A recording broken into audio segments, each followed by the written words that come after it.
పెందుర్తి గ్రామాల్లో పంచకర్ల ముమ్ముర ప్రచారం. అడుగడుగున బ్రహ్మరథం పడుతున్న ప్రజలు. స్థానిక ఎమ్మెల్యే అదీప్ రాజ్పై సెటార్లు వేసిన పంచకర్ల రమేష్ బాబు.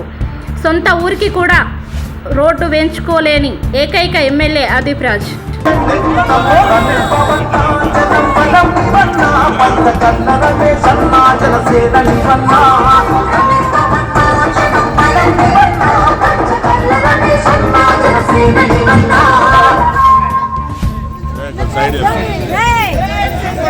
జై జగదరా, జై పంచకర్ల.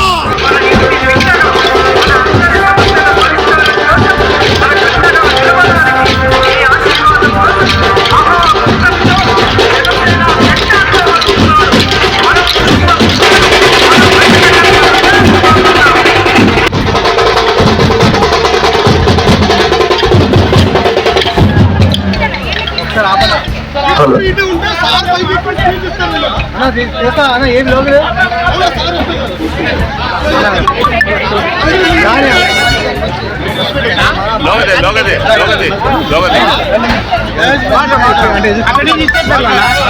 పెనగాడి గ్రామంలో ఇంటింటి ప్రచారం చేపట్టా. నిజంగా కరెంటు తీసేశారు.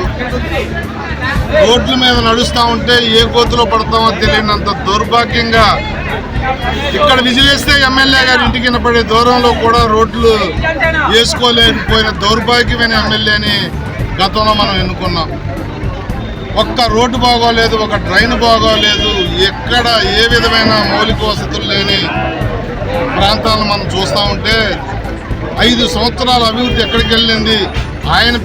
ఎమ్మెల్యే ఆయన పెరగటం, ముఖ్యమంత్రిగా జగన్మోహన్ రెడ్డి పెరగటం తప్ప ఈ ప్రాంతం పెరిగింది లేదు, అభివృద్ధి జరగలేదు. ఏమన్నా అంటే ఉత్తర కుమారుడు కౌరులు చెప్తాడు మీ ఎమ్మెల్యే. చాలా చేశాడట. కాంట్రాక్టర్ తెలుగుదేశం వాడు వేయలేదని చెప్పి మన ఎక్కడో చెప్తా ఉన్నాడు. దమ్ము లేని మాటలు, దద్దమ్మ మాటలు కట్టిపెట్టవయ్యా. కాంట్రాక్టర్తో రోడ్డు వేయించుకోలేకపోవటం నీ చేతకంతనం, కానీ అది ప్రజల మీద రుద్ది, తెలుగుదేశం పార్టీ మీద రుద్ది. జగన్మోహన్ రెడ్డి ఎవరన్నా ఏదన్నా చేస్తే అది తెలుగుదేశం. బాబాయ్ హత్య తెలుగుదేశం, ఎవరన్నా కోడికత్తి డ్రామా తెలుగుదేశం, నిన్న విజయవాడలో రాయేసి కొడితే తెలుగుదేశం. ఇక్కడ ఎమ్మెల్యే కూడా రోడ్లు వేయించలేకపోతే తెలుగుదేశం, జనసేన. ఇలా లేని పోని మాటలు చెప్పుకున్న 5 సంవత్సరాలు బతికేసిన ఈ ప్రభుత్వం మనకొద్దు. ఈ ప్రభుత్వంలో ఈ ముఖ్యమంత్రి కానీ ఎమ్మెల్యే కానీ మనకొద్దు అని చెప్పి ప్రజలు ముక్త కంఠంతో ఘోష పెడతా ఉన్నారు. మేము చెప్తా ఉన్నాం, అభివృద్ధి అంటే ఏంటో 24 నుంచి 29 వరకు మేము చూపిస్తాం, దాన్ని చూసి నేర్చుకోండి అని చెప్పి మీకు తెలియజేస్తా ఉన్నా. ఇంత బ్రహ్మరథం పట్టిన పెనగాడి ప్రజల మేలు, వీళ్ళ ఆశీస్సులు జన్మలో మరవలేను. 5 సంవత్సరాలు ఎమ్మెల్యేగా వీళ్ళకి సేవ చేసుకుంటూ, ఇక్కడ మౌలిక వసతులు కల్పించుకుంటూ, అన్ని కార్యక్రమాలు ఇక్కడ ఏది లేదో అది అంతా పూర్తి చేసి ఫస్ట్ 2 సంవత్సరాలు పూర్తి చేస్తానని వారికి మాటిస్తా ఉన్నా.